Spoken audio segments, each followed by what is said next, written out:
Hi friends, ఈరోజు బాదం పాలు చేసుకుంటున్నాం. మనం ఫస్ట్గా 1 లీటర్ పాలు తీసుకొని బాగా మరగబెట్టాలి. ఇవి మరుగుతూ ఉన్నప్పుడు ఒక 10 నిమిషాల ముందు బాదం పప్పు, జీడిపప్పు నానబెట్టేసుకొని మిక్సీ పట్టాలి. పేస్ట్లా చేసేసి అందులో మిక్స్ చేయాలి. చూపిస్తాను.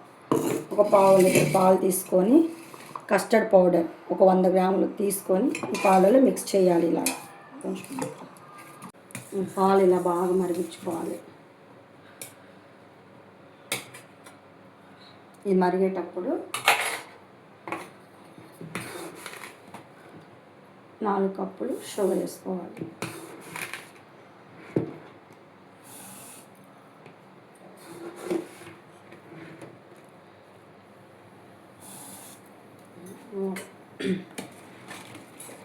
ఒకసారి మిక్స్ చేసుకోవాలి.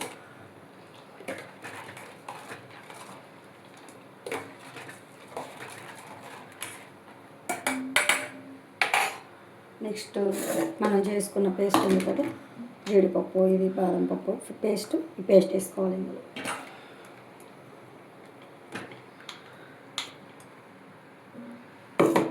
నెక్స్ట్ ఇది కస్టర్డ్ పౌడర్ కలిపి పెట్టి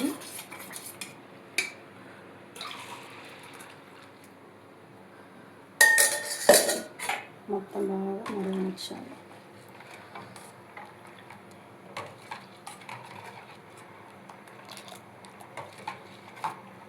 ఇలా బాగా మరీ థిక్గా అవ్వాలి. థిక్గా అయినాక ఒక 2 అవర్స్ ఫ్రిడ్జ్లో పెట్టేసుకొని తాగేయడమే. కొన్ని బాదం పప్పు, జీడిపప్పు ఇదిగో ఇలా ఫైన్గా ఇట్లా పౌడర్లా చేసుకోవాలి. ఈ ప్రోడక్ట్ మీషోలో తీసుకున్నా. మీకు కావాలంటే లింక్ అని కామెంట్ చేయండి, డిఎం చేస్తాను నేను. ఓకేనా? ఈ పొడి మొత్తం ఇదిగో ఇలా థిక్గా అయినా